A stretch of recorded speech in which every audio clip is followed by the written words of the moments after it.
आज हम लोग सीखेंगे कि x के पावर जीरो का मान एक क्यों होता है, और यानी कि कोई भी संख्या के पावर अगर जीरो कर देते हैं तो उसका मान हम लोग एक लिख देते हैं। इसका प्रूफ कैसे करते हैं, चलिए आज के इस वीडियो में हम पूरा डिटेल्स में समझेंगे। तो सबसे पहले आपको याद होगा करनी और घातांक में आप पढ़े होंगे, घातांक और करनी में कुछ नियम पढ़े होंगे, जिसमें आप पढ़े होंगे x के पावर m अब बटा x के पावर n, यानी कि बटा में अगर इस तरह से रहे तो इसका फॉर्मूला आप पढ़े होंगे या रूल्स जिसको नियम बोलते हैं, x के पावर m माइनस n।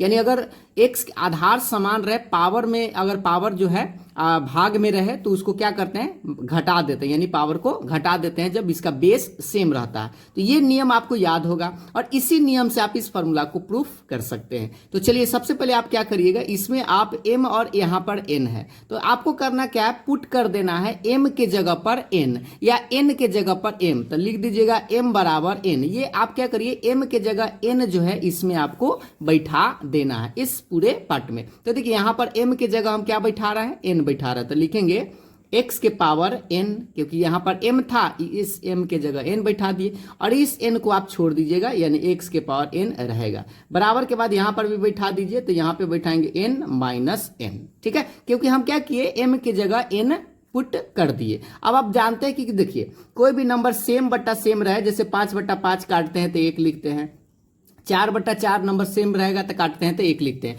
तो उसी तरह से आप यहाँ पे सोच सकते हैं कि x के पावर n है और x के पावर n सेम है, तो इसको हम काट सकते हैं कितना बार में, एक बार में, यानी कि लिखेंगे 1 और बराबर ये n में से n सेम सेम घटेगा था 0, अर्थात आप बोल सकते हैं कि x के पावर 0 का मान 1 होता है। यानी कोई भी नंबर के पावर अगर 0 कर दिया जाए तो उसका मान जो है वह 1 होता है। इस मदद से आप आसानी से प्रूफ कर सकते हैं। तो आप ये चीज जानते हैं, लेकिन याद रखिएगा यहाँ x जो है वो 0 नहीं लेना है, क्योंकि x का मान अगर आप 0 ले लेते हैं तो 0 के पावर 0 जो है वह लिमिट में पढ़ा जाता है, जो क्लास 11th में आपको बताया जाएगा कि 0 के पावर 0 जब आ जाए तो उसका वैल्यू कैसे निकालते हैं लिमिट के मदद से। उम्मीद है आपको ये बेहतर समझ में आया हो। अंत में एक छोटा सा सवाल कि 2 के पावर 0 प्लस 3 के पावर 0 अगर रहे तो इसका मान क्या होता है, इसका आंसर आप कमेंट करके जरूर बताएंगे। Thank you.